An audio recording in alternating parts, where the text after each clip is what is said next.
Welcome to Random But Memorable, a podcast from 1Password. I'm Rue, head of password manager development. I'm Matt Davey, 1Password's Chief Experience Officer. I'm Sarah, one of the founders at 1Password. I'm Anna, the producer behind the show. And we're the hosts behind Random But Memorable. Together, we offer up bi-weekly security advice, interview special guests from the cybersecurity community, and round up the latest security news in Watchtower Weekly. Plus, we may even play a silly security game or two. So sit back and enjoy the show. I probably have to address, I'm going to sound weird in this episode. I've bitten my tongue to an incredible degree. What? And I feel like I just have a bit of like meat flapping in my mouth, and that's what my tongue is. Do you know when you bite your tongue so hard? And you just, and it gets in the way. And I did it on a 10-hour flight once. I bit my tongue about 20 minutes in, and it's all I thought about the entire time. What was it? Sorry, I didn't have headphones for a second. What did you do on a 10-hour flight? Matt decided to eat himself. He's bitten his tongue. I bit my tongue. Oh, like literally? I was eating a bit of cheese. Yeah. I thought you meant like you were trying not to say something. Okay. Oh, no. I really bit my own tongue, and now... What were you eating? A bit of cheese. I had a meat and cheese party at the weekend, which is basically... I just had some friends over. I went full hog on this and decided to import some cheese. I have ordered way too much. I think we ate about 10% of the cheese during the event that I bought the cheese from. And so now I'm just eating. There's just crackers everywhere. There's cheese everywhere. Oh. Everything else is gone. I've even used up one of the chutneys. There's no food in the house. It's just cheese. Yeah. I've even used up one of the chutneys. The chutney's the first thing to go always. And the quince. It's remarkable the different lifestyles we live. It is, isn't it? It really is. It's shocking. I'm like, I'm out of cheese strings. Moving on. Oh. I like Cracker Barrel medium cheddar. The end. Yeah, exactly. Our cheese comes not in a can in England. Oh God, no. We don't not in a can. Ugh. You can't aerosolize it. Oh, that's not cheese. That's confetti that you've put food filters in. Here's the thing, Sarah. Matthew is still a child and has not yet realized the full pain of existence that is adulthood. Right. And the fact that you can't just eat a mountain of cheese for weeks on end. This comes from the full-grown man who fell off a skateboard. I don't think I need to say anything more.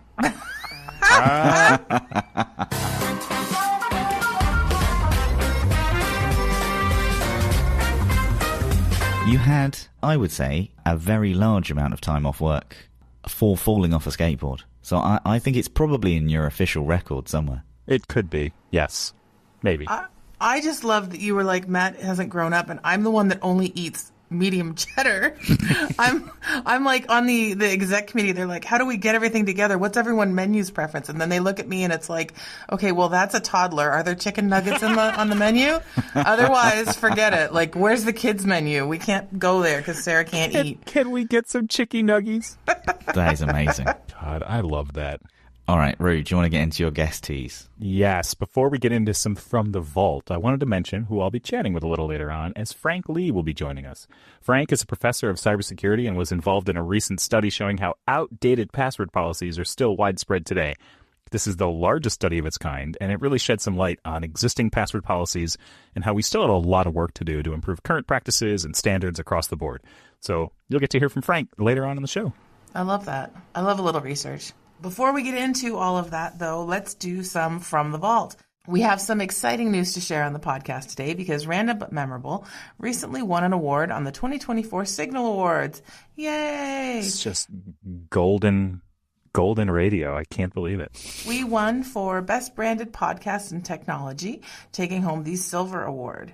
After 6 years of making and releasing episodes, wow, you and Rue have been at it for a long time. I love this. We are so excited and honored to be acknowledged by the judging panel. Thank you all very much. It feels like an amazing milestone for the show and a great way to we're almost there. We're almost going to close out another season. And we've got a lovely trophy that's going to be going along with it to add to the mantle of recognition that we all love to have. So thank you to all of our listeners for their support, for tuning in and their engagement with the show. It's all of you that are the reason that we are here, and you guys make it all very worthwhile for us, and this is always a highlight for my week. So thank you all, and yay for us. Yay. I try and be an optimist, but I was pretty down on this award. I thought we were battling against some pretty big names. Well, we were against the guy from Dexter, right? We were, who for some reason has a cybersecurity podcast, which is quite odd. I don't know how much he cares about that, but this is incredible. So look at that. No, this wasn't the fan choice. I mean, we tried to get the fan choice one too, but we actually won a legit, a panel of industry experts spent some time listening to all of this, and we won. That's amazing. What were they thinking? They were thinking about cheese. Look, they haven't heard the brilliant, content that we provided this time. From the cheese to Rue having to leave because he has to take his car because he hit a deer, all of the things. Oh, no. All right, I got to go drive my busted car to Sawyer's doctor appointment. Oh, my goodness. Yeah. Okay. I will catch you both later. Thank you. All right. But I do love you both. Good luck.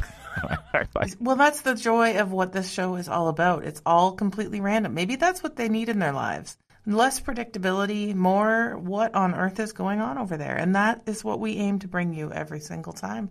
More instant topics, less planning, and more let's talk about me biting my tongue. Exactly.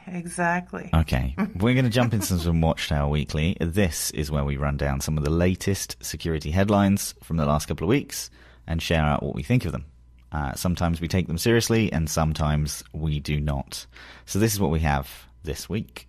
New password hack attack. Oh, I already don't like it. So this new password hack attack is across LastPass, Chrome, Facebook, Netflix, PayPal. And this one's from Forbes. So, a major hacking campaign using fake Chrome web store reviews en masse has put LastPass, Chrome, Facebook, Netflix, PayPal users at risk. I think that's a highlight of the group, but really this is an attack that can face anybody. But on October 30th, LastPass was first to issue a warning to make users of its Chrome extension aware of an ongoing password hacking campaign. This, I'm going to say, Forbes have used the wording password hacking. I'm not sure that is what is actually going on here. No, I don't think so. I'm pretty sure this is a scam rather than a hack. Mm-hmm. So threat actors have been submitting fake reviews in bulk to LastPass's Chrome Web Store app page, promoting all users to call a fake support number that is controlled by the threat actor. So anyone calling the fake support number at a time, when they are vulnerable because they're obviously seeking help for a problem, will be asked about the product they are having issues with and ultimately directed to a site where their credentials can be exposed and stolen. So, this is a scam, not hack, but yeah, it is one that has been repeated across a couple of sites. And is really common. And I actually think it is quite convincing. Oh, well, when you Google, I hate to say it, but when you Google 1Password support, there's been a paid ad on there, and it's here's the 1-800 number, call and get support. And God. It is not us. It's not us. When you look at the URL right away there, I'm not going to give the name of the company. It's scamsite.com/get-a-rap/ right. we can help you / give us your credit card at $1.99 a minute / ask 1Password. I think that's just the way the world works is people are wanting to get your money and they're trying to do whatever they can. And I think it really reminds folks being on the internet is like driving a car. You can't just go and just do it and hope it drives you wherever you want to go. You have to watch the signs and look for the road markers and pay attention a little bit. It's like getting on a city bus even. You have to pay attention to where you're going. You have to really be an active participant online. Otherwise, what's happened here, you find yourself, well, yes, sure, here's my credit card, and then bad things. I like the metaphor of using a transit system. When I moved to Toronto for the first time I got on the TTC, and I didn't know what I was doing. And this is back when it was tokens. So you had to go somewhere, buy tokens, and then show up in the thing and put the token in. And the driver shouted at me, if you don't know the system, don't use the system. And I always remember that as I wonder whether we need an online version of that. Yeah. Yeah. Okay, so this investigation was by Bleeping Computer. Yes. And it has found that the password hacking scam... And hacking. Again, they use the word password hacking. This scam has extended its reach far beyond users of just the LastPass Chrome extension. The telephone number is being promoted as a support center contact for a vast number of well-known online brands. So I think it's kind of mean for Forbes, honestly, to highlight a password manager because they know it's a bigger deal. Yeah. And because it's not hacking. It's not. No. Yeah. Really? Okay. It's not on LastPass. It's actually on Google and their kind of review process for people leaving reviews. Because obviously, like, these are checked. I just don't think you should be able to put phone numbers into App Store reviews or Chrome extension reviews. Mm-hmm. So, the telephone number is across Amazon, Adobe, Facebook, Hulu, YouTube TV, Verizon, Netflix, Roku, PayPal, Squarespace, and iCloud.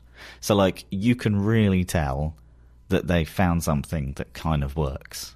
Mm-hmm. And messages in genuine support forums and subreddits have also seen appearance, although they are being removed as quickly as possible by site owners and administrators. New ones have been taking their place as soon as they take them down, however. I think it's important to mention here that fake support calls are not a new tactic, but in this case, because threat actors are not calling out of the blue, this latest campaign adds a layer of trust and sophistication into the equation, as victims are the ones initiating the conversation. Can you imagine? I wonder if there's a hold queue. Like, you're in a hold queue to be scammed. Ugh. Oh, probably. That would probably make the scam even more legit, right? Oh, if you call in and it says, "Hi, thanks for calling support. We appreciate your business. Unfortunately, volumes are higher than expected right now. Please hold and we'll be with you as soon as an agent is available." Boop. And then some, robo music comes on. Sounds legit. Your scam is very important to us. Please hold here. We only have one person actively taking your credit card numbers to commit fraud with. One moment. You are victim number 17. It's funny, but it's probably, It probably is the case, yeah. I do think, like, if I was looking for support and someone posted, like, "Hey, I used this number and, like, they helped me out," I might give you a call. Yeah, don't tell anyone, but there is a secret backdoor phone number, and they only give it to you after you've tried 974 emails. So after 974 emails, I got that phone number, so you should just call it and save yourself some time. You're welcome. Because that works. Oof. No. Okay, so if you do find yourself using an online service and in need of support, please, it's best to go to the homepage of the company concerned and follow the guides to help from there. Definitely don't call a random number without first checking on the official service website, and remember that no genuine support center would ask for your full password over the phone or online. Agreed. Or, this is one of those where, depending on your age group, you can either call your mom and say you're having trouble with it, or you call your kid and you say you're having trouble with it. But, those are the phone numbers you try first. You don't just try random. Nobody wants to talk to people. Don't call random internet phone numbers. Don't do it.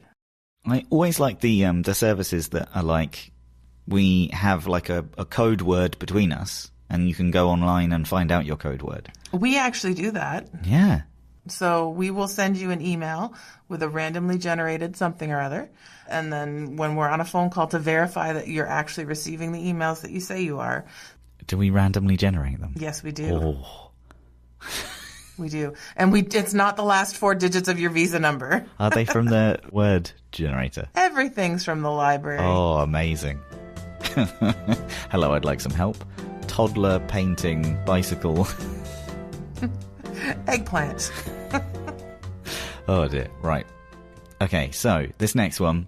Phishing emails increasingly use SVG attachments to evade detection. So this one's from Bleeping Computer.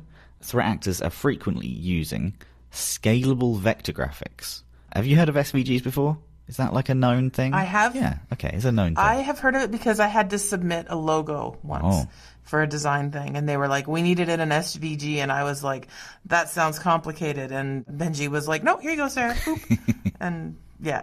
I like them because they're a wide and widely used format. And they also are what my pen plotter my robotic arm works on. Oh, nice. So I use SVGs quite a bit. But most of the images on the internet are, of course, JPEG or PNG files, which are made of tiny grids called pixels. Each pixel has a specific color value, and together those pixels form the entire image. SVGs display differently because they use vector lines of code and shapes instead of pixels.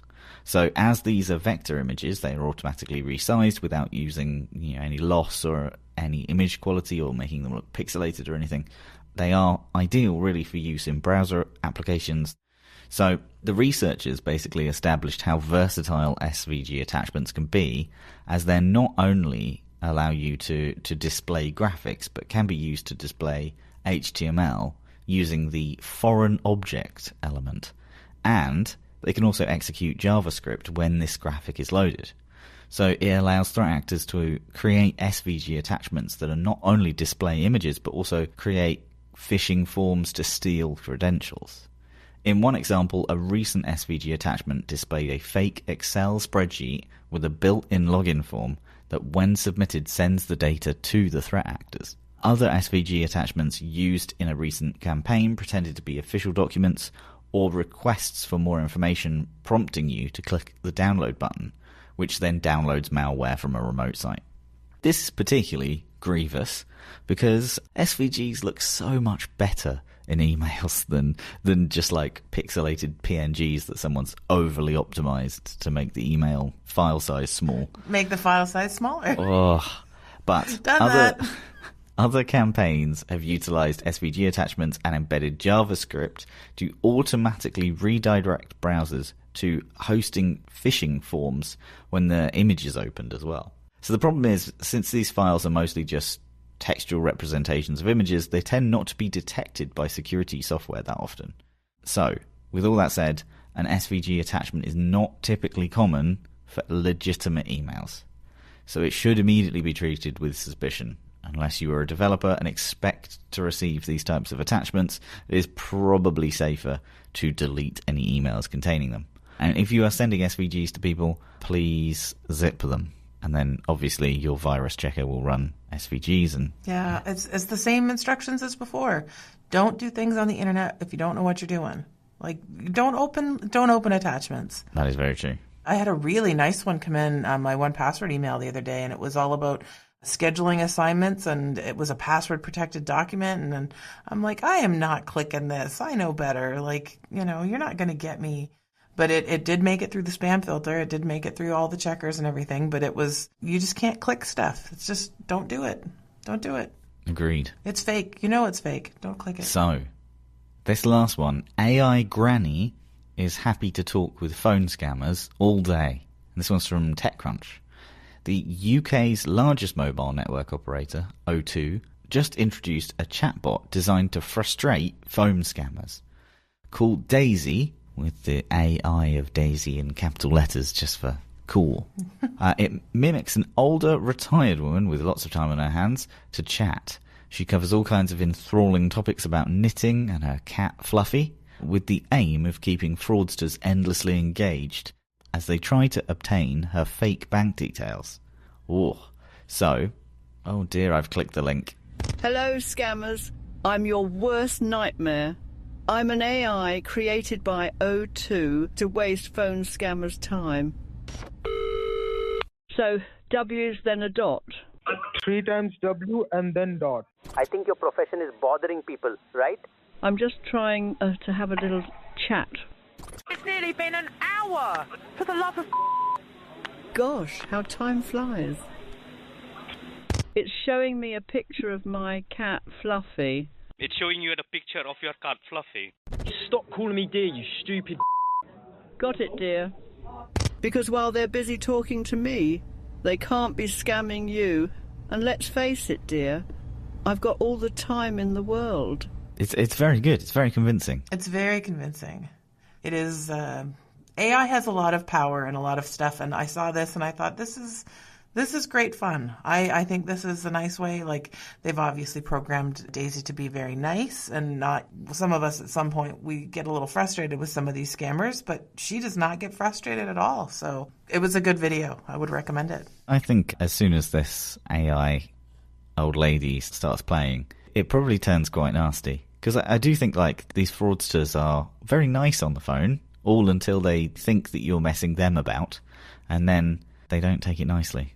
I'm always surprised about when you listen to those longer ones and then they get mad at the person on the other end, like they start yelling at them. And I'm like, I get that you've just spent your whole day trying to ruin someone's life and now they've gotten in the way and they've ruined your life. But like, I don't know, wouldn't you just hang up and move on to the next person? Like, I don't know what yelling at this supposedly elderly person, whether it's an actual elderly person or it's a robot elderly person, but like, you're not getting any farther to the bank account at this point. Like, just hang up. Move on. Very true. So I think it's literally designed to try and not make them hang up. And the press release about O2's AI Granny says it combines various AI models that transcribe the caller's voice into text before generating a response through a large language model that is custom, then feeding it through a text-to-speech model to produce a voice answer. The AI was trained in part by Jim Browning, a scam bait expert who has a very large following on YouTube. It's fun to see in practice, and Osu says the audio in the video is actually real. So, last year, the FBI reported that people over the age of 60 were swindled out of $3.4 billion via telephone scams. That's so much money. That is ridiculous. That is such a large amount. No wonder it's an industry. And that's up from $3.1 billion in 2022. So with generative AI taking off and voice impersonation with it, those numbers are poised to balloon as well because they can kind of automate a whole bunch of it. This is a great way of using that same AI technology as a countermeasure rather than an attack. At some point, we're going to get to an industry where robots just talk to robots on the phone. I think we're already close to being there. Oh, I think this is a great marketing stunt, and I hope it generates awareness of these phone scammers. By watching the video, like, this is just some normal looking person having regular conversations, and you can hear the audio clips of the scammers really trying hard to get at this person's pension money. And it's sad to think that, you said $3.4 billion. Like, that's a lot of folks that need money for things that are legitimate and not to be spent and wasted on things like this. So hopefully it helps. Agreed. Dropping by to chat with me today is Frank Lee. Frank is an assistant professor in Georgia Tech's School of Cybersecurity and Privacy and School of Electrical and Computer Engineering. His research in computer security and privacy largely focuses on internet, network, and web security. In 2023, he was involved in the largest study of its kind, showing how outdated password policies are still widespread today. Frank, you are quite literally the perfect guest to join our show. How are you doing? I'm doing well. How about you? I'm doing well, thank you. No one ever asks. That's Oh, really? I appreciate that. Nobody ever asks me. It's fantastic. All right. Can you start out giving us a little bit of background on you and your journey into cybersecurity and the research? Yeah, today? sure. So as you mentioned, I'm an assistant professor here at Georgia Tech. I can also just explain at Georgia Tech, departments and schools are basically synonymous. So yeah, I'm basically part of two departments here. One is the School of Cybersecurity and Privacy, which is a pretty unique and new school here. It was actually formed just a few years ago to kind of bring together folks working on cybersecurity from across different disciplines and fields and bring them all together. And then I'm also part of the School of Electrical and Computer Engineering. So here at Georgia Tech, I do research, as you mentioned, broadly on internet, networking, web security, and privacy. I work with a great group of students here on doing that research, and I also teach classes on these topics to undergraduate and graduate students. In terms of how I got into this field and into research, I think it goes all the way back to my college days. So when I was an undergraduate and I decided I wanted to do computer science, I wanted to try and get as much experience as possible. So I wanted to get involved in research opportunities during the school year. So I tried to talk to different professors, see if I could work on help out with some project that they're working on. But as a result, I did actually try out a lot of different things. And I ended up finding myself actually sticking to some projects that involve network security and really enjoying them, kind of really sticking with them. And that's kind of how I found myself interested in security in the first place. And after a few research projects in that direction, I decided, I want to kind of keep exploring this path. So I did my PhD, and then that led me eventually to sticking to academia and becoming a professor at Georgia Tech. Nice. That's very cool. That's a good path. Before we dive into the findings, can you give an overview of the recent study that you undertook on password policies across popular websites and what motivated you to start this research? Like, what was it about password practices that interested you here? Yeah. So one of the core themes of my research broadly is on trying to understand how security and privacy happens or how it manifests in reality. Because through security research, we develop a lot of really technically good solutions. We also develop a lot of best practices and recommendations.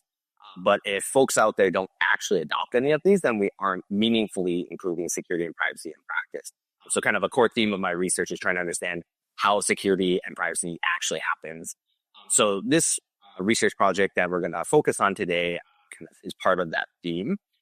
And it focuses on password policies. So over many decades, we've done a lot of research, not me specifically, but our community had done a lot of research, particularly with passwords. And we've developed a lot of really interesting findings about what drives users to pick stronger passwords and how to actually kind of improve authentication security. This has translated to kind of best practices and kind of updated recommendations. So for example, the U.S. National Institute of Standards and Technology, U.S. NIST, has kind of new digital identity guideline recommendations from a few years ago, and they're actually updating it again now that incorporates a lot of the research about how to handle passwords better. So where the motivation behind this research really was is to see whether websites are actually adopting these recommendations or best practices in reality. So what this study does at a very high level is that we do a large-scale automated evaluation of the password policies that websites employ, so that we can actually see, how do they handle passwords?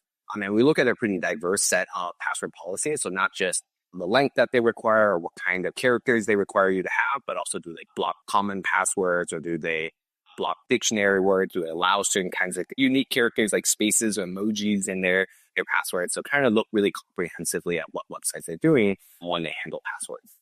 How do you do that in an automated fashion without tripping any sort of like DDoS protections and stuff? Because I have to imagine that you're like hitting these websites, trying different things, certainly with like common passwords and stuff like that. Like, how does the tool actually work to get all this data? Yeah, that's a great question. So in the beginning, we explored a variety of different ways to try and infer what the password policies are. And ultimately, we found that most ways had just too many limitations to do a large-scale approach or a large-scale measurement. So we did do a black box approach where we want to basically test out different passwords and see are they allowed or not. And from kind of picking passwords in a very specific fashion, we can infer kind of what are the rules or the policies that they're enforcing there. So what you brought up is exactly kind of the big challenges that we had to deal with. So one, we had to automate this. So we had a web crawler that would find kind of how to create passwords on different websites and kind of automate the workflow there. And this really is a shout out to my student Rumi, who led this project, but he did a ton of engineering effort to figure out how to automate this to the best of our abilities. So the challenge is that the web is so diverse. All these websites do very different things when it comes to these workflows. So it's almost impossible to automate this for every single website, but we observe common patterns across a lot of websites. So our automation isn't perfect. It doesn't analyze every single website, but it does analyze much larger chunks than any previous study had done. And then towards the second thing that you're talking about, like, hey, if we're interacting with websites, we want to make sure that we do this in a responsible fashion because we don't want to test out a million different passwords, hit the website millions of times. So this is where we go to the kind of the second part of our approach. So we were very careful in designing our algorithm of which passwords to test. So we kind of analyzed the properties of the different password policy rules that they have, and we found out that certain ones had to come first before others. So there's kind of the dependency between some of the rules. And based off that, we were basically able to create an algorithm that tested different passwords, but tested it using as few passwords as we could to still infer the password policies. That way we can limit how often we actually interacted with the web pages. And then we also rate limited how often we did it. So for example, we're not like testing a password every few seconds, but rather, especially because we're doing a large scale study. So each website, we usually were only testing maybe, I don't know the exact rate, but maybe once every few hours or maybe even once a day. So it was actually quite distributed over time, and that helped avoid burdening the websites themselves. Yeah. Okay. Yeah, that makes sense. How many websites are we talking? Yeah, so we started with the list of 1 million websites. So in research, we have these top lists of kind of popular websites. So we started with 1 million. Yeah.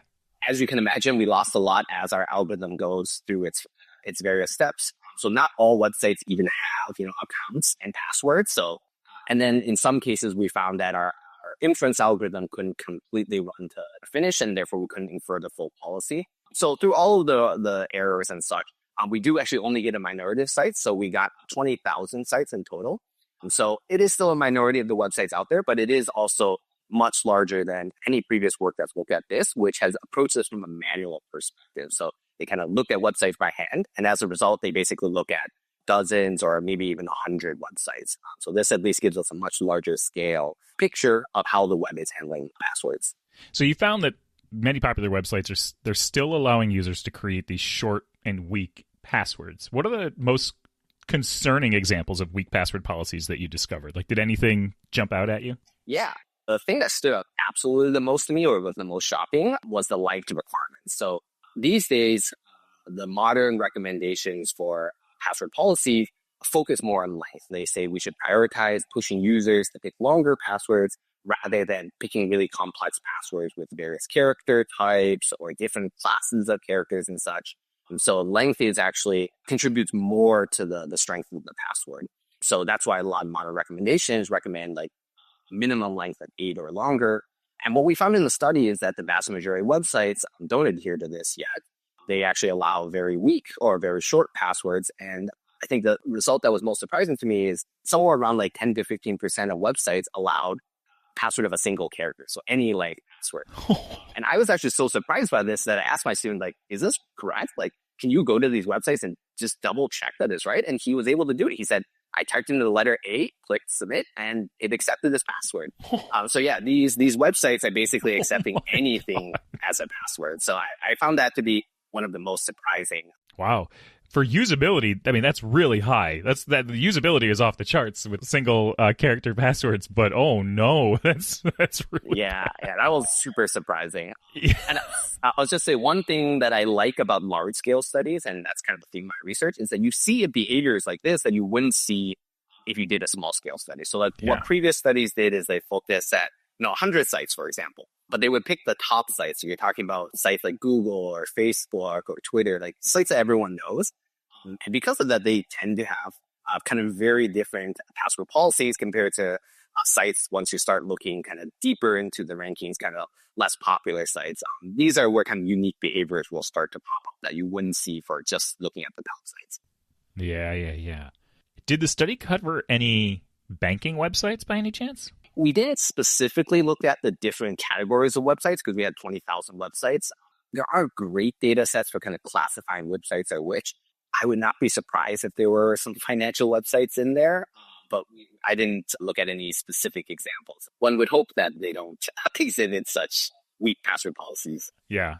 I'll send you the list of banks that I use personally after this, and then you can just cross-check for me, and we'll see if I have to make any changes. All right. So only like 28% of the websites that you studied enforced the password block list, meaning that like there's a common set of passwords that they're just known, they're compromised, people should not be using them. How does the absence of like these block lists increase the vulnerability for attacks against these websites? Yeah, that's a great question. So this is another one of the password policy components that is widely recommended. So besides length, I think one of the most affected ones is to employ a password block list. And this is because attackers out there are clever. They know that a lot of users try and pick very similar passwords. And because of that, they can use an attack called password spraying, where basically attackers say, hey, I know that these are likely the top 10 passwords that people pick. I'm just going to randomly, blindly test these top 10 passwords. And it's going to actually work on a pretty large portion of users or accounts that I'm trying to break into. So this is why employing a password block list is so effective or so important. Because if we have this list as well, and we don't allow users to pick them, then attackers won't be successful when you do this sort of spraying attack. So this is widely recommended. It's been recommended for many years. But yeah, we observed that only less than a third of websites actually employ this. So during our measurement, basically we tested one of the very common passwords and it was accepted. Yeah. So that's how we kind of infer that the block list is not actually being employed. So we've got sites that aren't employing block lists. We also have sites that are using really old guidelines. What are some of the guidelines that you saw that that these websites are still recommending? Yeah, so it's a little interesting in that we see kind of different behaviors for kind of really popular top-ranked websites versus a kind of a lower rankings, kind of in the longer tail there. So with top websites, we see a lot of them are still heavily enforcing various character composition requirements, like you need to have uppercase, lowercase, special character, and such. You need 2 of those characters, things like that. So back in, I think, 2004, when US NIST released kind of their earlier version of their digital identity guideline, they recommended kind of using these composition requirements. But what research showed was that these tend to actually push users to pick kind of more simplistic passwords because they introduce complexity in the password. So users naturally gravitate to kind of counteract that and still pick a password that they can remember. So they start to exhibit very common or kind of use certain patterns that turn out to be easy to crack those passwords. So this is why, after the research showed this, the modern recommendation is not to emphasize these composition requirements, but rather focus more on things like strength and block lists and such. So what we observe with top ranked websites, though, is that they widely still employ these composition requirements, probably because they're adhering to kind of the earlier guidelines. So that kind of forces kind of more usability challenges for a lot of users. For lower ranked websites, they seem actually a little bit more compliant with the modern recommendations, but I think it's actually because they have very simplistic policies. So they just didn't enforce a lot of things to begin with. And it turns out over the years that our recommendations have shifted to simpler policies. Yeah. So it turns out that maybe if we had talked like a decade ago, we would have said all of these low-ranked websites are not actually adhering to modern guidelines.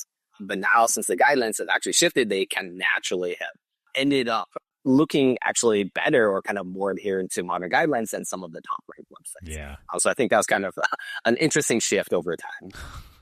That's really funny. What do you think are the main challenges that the companies are facing today when it comes to implementing password policies that are up to date and that are secure and everything else? Like what's making it hard? Yeah, I think that's a great question, and one that I'm not going to say I really know the full answer to. We know a little bit though, because we also did another study where we did interviews with some web administrators who manage password policies, and we asked them various questions about like how they pick their password policies and what updating it might entail. So kind of the insights that we've gotten are that this is actually really not a trivial process just to update a policy. Like, sure, maybe there's some configuration or a code that you can easily update to get the new policy, but it has kind of broader implications. So for example, what about all the users that have the old passwords chosen under the old policy now? What are you going to do with them? Are you going to force them to reset so they all adhere to the new policy, or do you kind of leave them and hope that they over time will update their policy update their password at some point and therefore adhere to the new policy? But if that's the case, now you've got the users kind of split between 2 password populations with different policies and such. And that can be confusing when you're trying to do analytics or things like that. So I think this actually is less trivial than one might think. So this actually is a pretty involved process to do so. And a lot of organizations probably don't want to deal with that. Maybe they don't feel like this is the highest priority thing to focus on, whether it comes to security or other things. So I think that's probably what's led to kind of the lack of momentum in switching to kind of newer policies there. Okay, so the study, through one lens, can paint a pretty pessimistic picture. Do you think that we're still making strides, though, with good password habits and hygiene? Or do we still have a ways to go to raise awareness and see that these things are widely adopted and improve quality and things of that nature? Yeah, so it is a little bit of a pessimistic story in the sense that we do find a lot of websites with kind of weak, less secure password policies.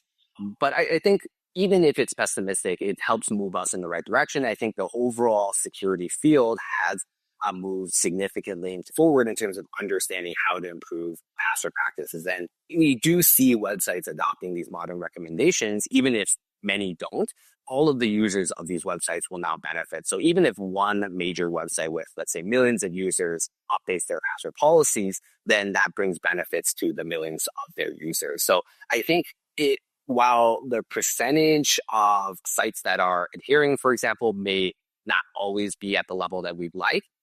Even if we can get some movement, it can still help a lot of different users. So I think overall, we're still making progress, still slowly, step by step.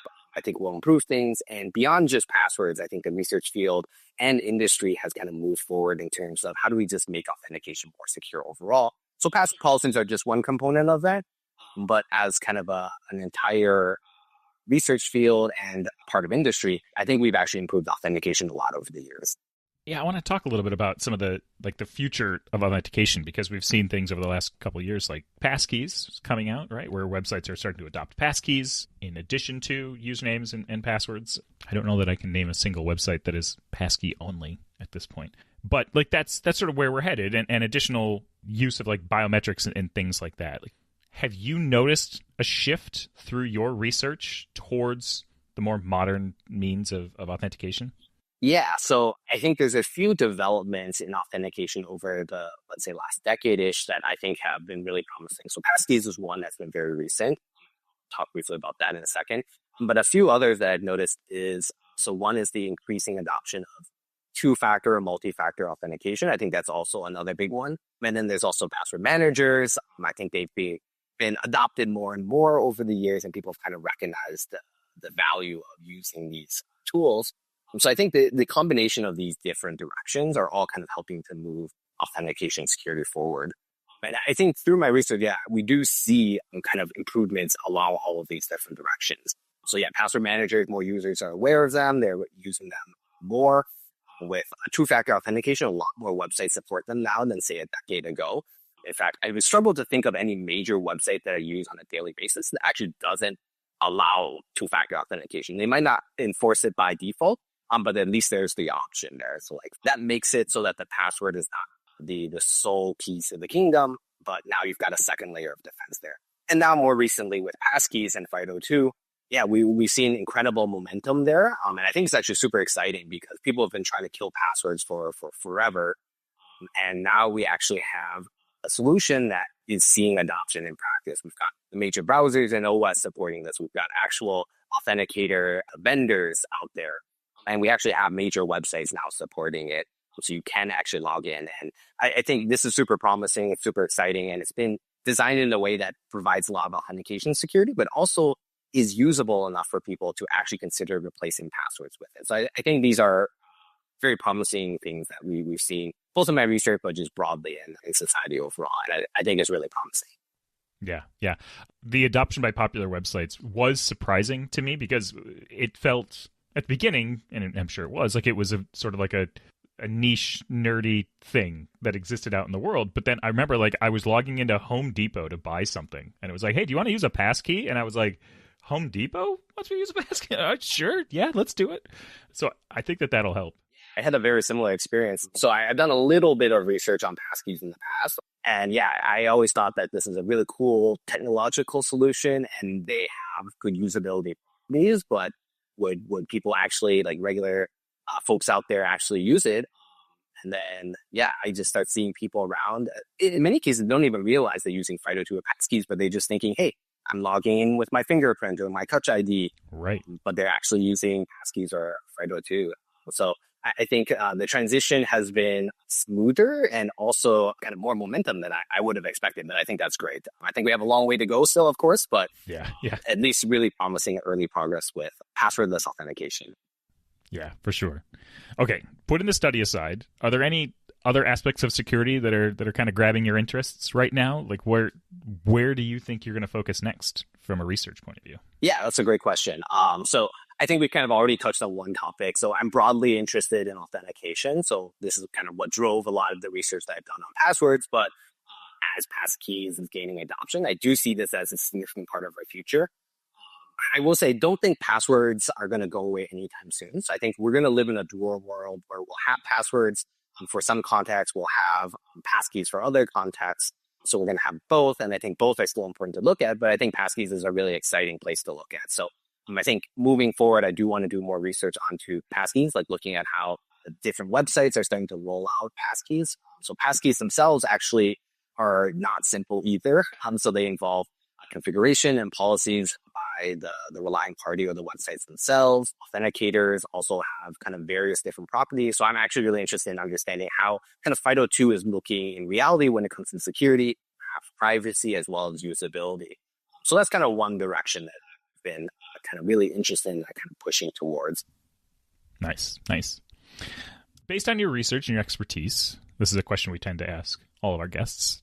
Do you have some tips to offer our listeners for improving personal security, password related or otherwise? Yeah, so it might be unsurprising given where my research focuses, but I think a lot of the tips that I give just to people in general is around authentication, because I think this is actually probably one of the main things, because people use online accounts. These accounts are often where cyber criminals or cyber attackers will target, and that's where a lot of the damage is done. So I think for authentication, if you're using passwords, of course, try and pick a stronger password, or better yet, use a password manager that can help you track your passwords, but also hopefully automatically create a strong password for you. Try and enable two-factor or multi-factor authentication on your kind of important accounts, especially ideally on all accounts that support it. I know it's a little bit of a burden to, go to your cell phone and add the code on the text or use the app that you're using for two-factor or whatnot. But most websites don't require you to two-factor authenticate every single time, unless it's like a super critical website. So I think the burden is a little bit reduced, but I think it's actually really worth it in terms of security, especially for any account that you really value. And then better yet, if you're kind of willing and able to adopt some of the new technology like passkeys, I think that actually gets rid of passwords from the equation and provides really strong security. So I think those are kind of a progression of ways that you can better security authentication. The one other kind of direction I also mentioned is to try and apply software updates relatively quickly. I know that people are really hesitant to update software, like it might change some of the features and functionality, but a lot of these updates have security fixes. So if you don't update and kind of wait a very long time, your software itself might have vulnerabilities that can be targeted. So I would strongly encourage people to try and update relatively frequently. Like if you want to wait a few days, that's fine. Ideally, you wouldn't, but if you want to wait a few days, that's fine, as long as you're trying to update regularly and update. I think those are probably the two biggest sets of advice I tend to give people. That last one is something that, like, as someone in the security industry, I am very familiar with, right? Like that is it's hammered home with us every day, pretty much at work. That is not in the public consciousness at all to stay on top of updates. Yeah, updates are, I think, a really difficult challenge because people have been burned by updates enough that they don't want to deal with it. They also, updates naturally often disrupt the task that you're trying to do. Like you're using an app on your phone and it says, hey, we've got a new version. Like if you're in the middle of something, you don't want to update. So I do think that updates are really challenging, and we've seen like updates conceptually are not like super technically interesting, but just the fact that, after decades, we struggle to get people to update. I agree. This is a big challenge, but I think if you can update, it will help a lot, because a lot of the security problems that arise is because people are using outdated software rather than unknown zero-day vulnerabilities. Yeah. Yep.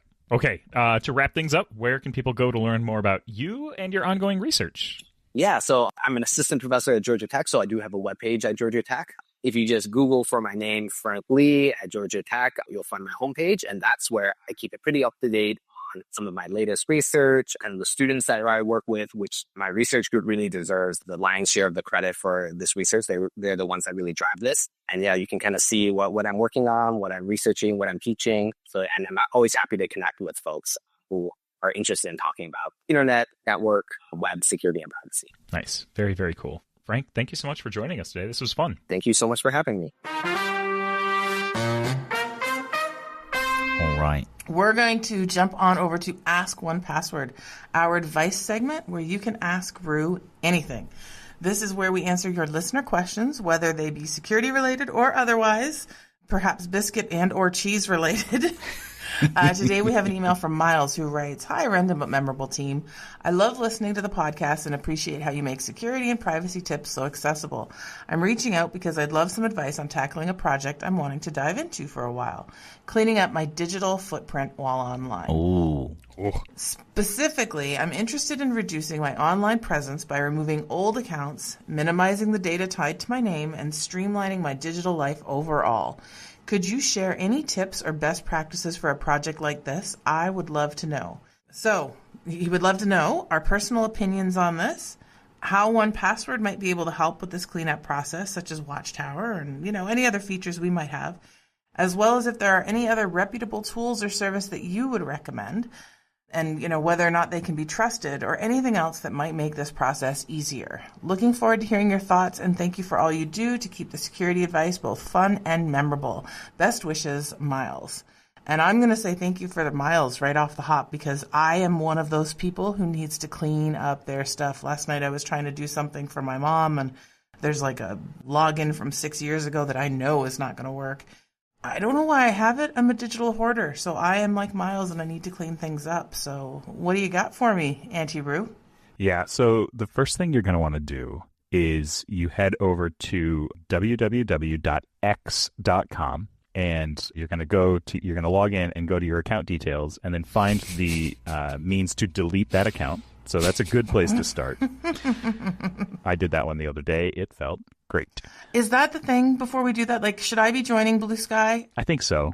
Yeah, I started with Threads. I'm actually installing Blue Sky right now because I hadn't done that yet. So thank you for the reminder. But I think Blue Sky might be the thing where everyone's going. Okay. I haven't used one of these other services, and I'll be honest, there is some hesitation. You could probably hear it in my voice. Like, I don't know that I trust giving.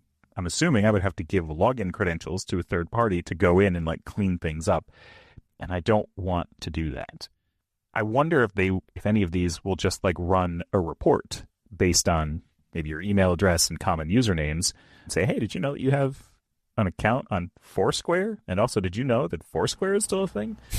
But I don't know for sure. So hang on, is Foursquare still a thing? It's a tough one. It is still a thing. Is it truly? Yeah. Huh. So I think the best thing that we have is one of the simplest. And it's, you can sort in 1Password by when was the last time you used something or created it as well. And so I would definitely do that. Just sort by like, created by, and then look at some of your oldest accounts and go through them. And yeah, I'm terrible for this because I explore different technologies and all this kind of stuff. Like I fiddle with things and tinker and stuff. Connecting one API to another and stuff is, for some reason, what I do for fun. I create accounts for all of this stuff, and then I find out that it's too hard and I don't want to do it again, and then I just leave that account hanging around. Mm-hmm. So I leave a trail of account debris behind me, and I don't like it. Yeah. Do you know, so one of my oldest logins is for a service that doesn't even exist anymore, which is Delicious. I think it was that old like URL. It was like a synced bookmarking service, right? That still exists, doesn't it? That doesn't appear to be a thing. I don't, secure.delicious.com doesn't open anything up, so. Yeah, it still exists. It's not there. Oh, no. No, it doesn't. Okay. This is fascinating radio.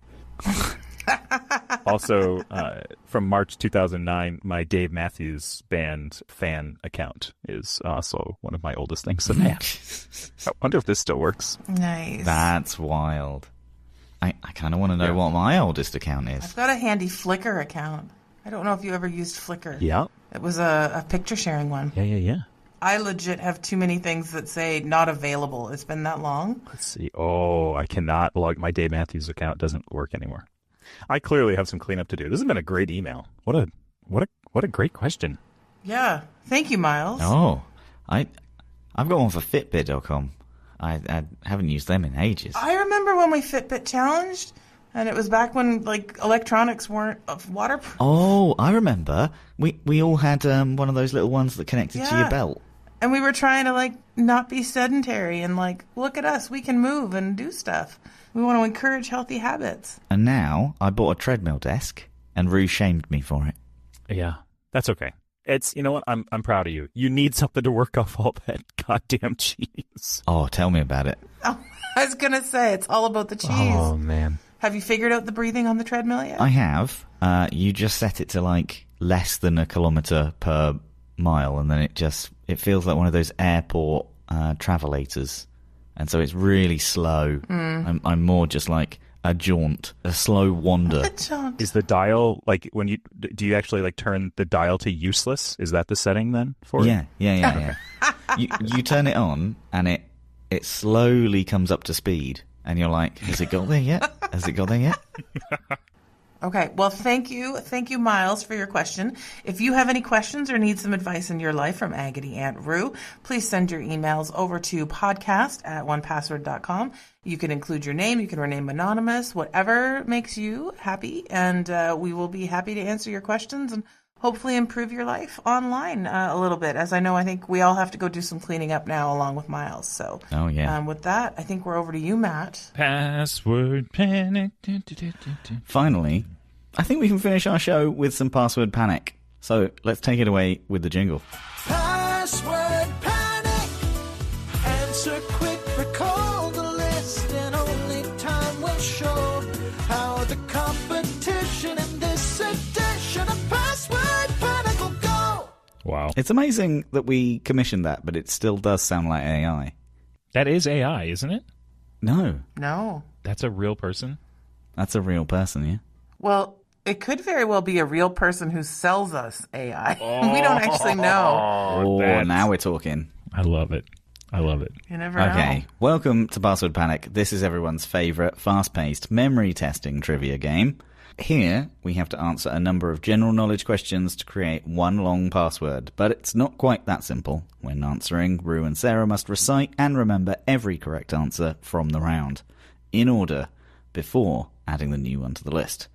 As this long list grows, we will begin to create a complex password. Whichever host recalls the most correct answers is crowned the winner, although it usually descends into chaos long before that. This is our last standard round of Password Panic, where we'll be continuing to choose a letter to start our answers. But the next episode, we will play a final themed round for our festive special. I love that we still pretend that this game has a winner. It's so good. I love that we pretend we're going to get to the end of the game. Like, we don't even, I know. It's endurance. That's the winner of this game. Okay, number one. Have you got your buzzers ready? Oh, yeah. Yes, and my alphabet selector, so I know once we get the first clue done, I'm ready to go. Which American rock band is known for hits like All the Small Things and Watch My Age Again? Be-doo. Oh, I think that was just Rue there. That would be Blink 182. Yes, it would. Okay. 1 point. Here we go. What superhero identity does Bruce Wayne take on to fight crime in Gotham City? I think that was Sarah. I haven't even heard Rue, so I don't know how you could think it was Go Rue. ahead. It was you. I said Sarah. Oh, no, I said it's definitely Sarah. But you said you think it was Sarah, because I'm like, I didn't hear any competition there. I didn't hear it over the sound of my own voice, to be I'm honest. all getting aggressive because I know the answer. Blink 182 and Batman. Okay, yes, that is correct. All right, number 3. That's my only superhero.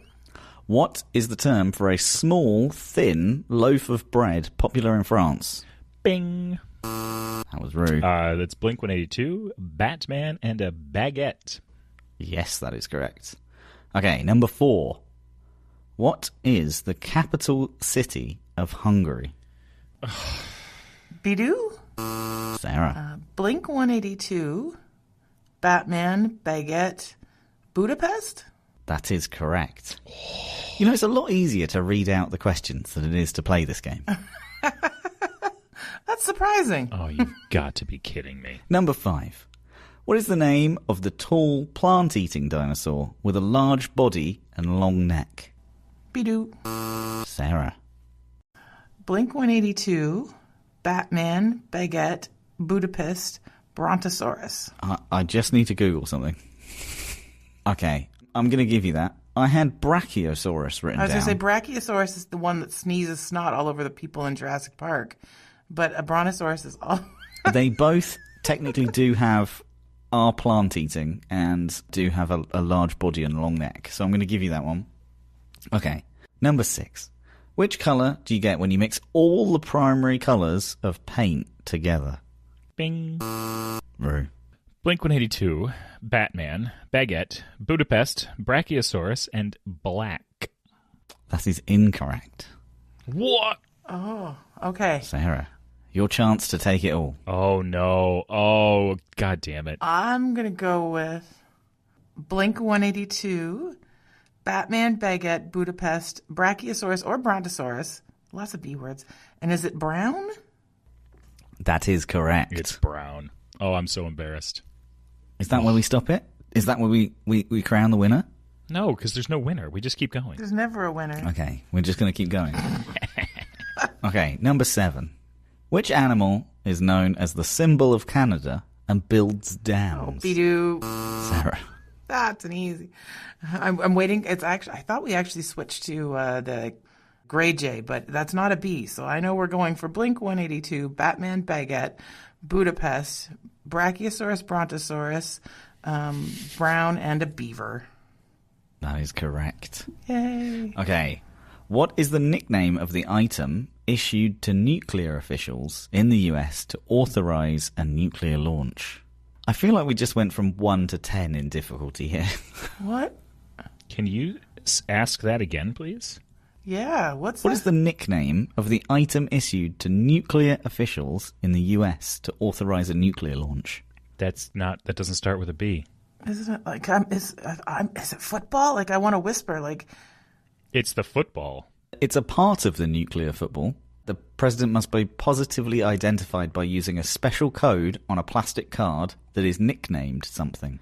I don't know how we are against Googling the answer, but I would suggest that this particular part of the round is now fastest finger first. Are we allowed to Google? No. No. See, I feel like this is where we should just workshop the answer, and then whoever can put it in order first gets it. Like, all I can think is something silly like bald eagle. Give us a hint that sounds like what it could be. It is 2 different types of things in the US versus the UK. In the US, you might have them with gravy, and in the UK, we have them with tea. Oh, Bidoo. A biscuit? Really? Yeah, that's going to be it. That's going to be it. Go for it. Sarah, you buzzed first there. Oh, okay. Blink 182, Batman, Budapest, Brown. No. Brachiosaurus Brontosaurus. I'm sorry, that is not correct. No? Oh, okay. Rue, your attempt. Yeah, Blink 182, Batman Baguette, Budapest, Brachiosaurus. Was it Beaver next, or was there something before Beaver? Something before Beaver. No. Yeah, I don't know. I lost the thread. I lost it. Before that. That was it. Okay. Well, you got it eventually. It was biscuit. It's I've the never biscuit heard that in the before. nuclear football. Biscuit in a football? Never. I can see why that part doesn't make it into the movies. Where's the biscuit? Hey, who's got the biscuit? Who's got the biscuit? Get the biscuit. That's not... Like, the football sounds cool. Biscuit sounds... Some guy in a corner shoving a biscuit in his mouth. There's no 90s action movie called the Nuclear Biscuit, is there? Yeah. Everybody learned something here. I did learn something. What was before Beaver? Brown. Brown. Oh, right, of course. Brown beaver biscuit. All right. I think what is left to say is, love you, bye. We have to just say bye-bye because of the theme. Today's Password Panic was brought to you by the letter B. Bye-bye. Bye-bye. Bye-bye. Yeah, love you both. Bye. Love you both. Bye-bye. Thank you so much for tuning in this week. If you're enjoying the show, we'd love it if you could subscribe to the podcast on Apple Podcasts, Spotify, or wherever you listen to your podcasts. You can also leave us a rating or review.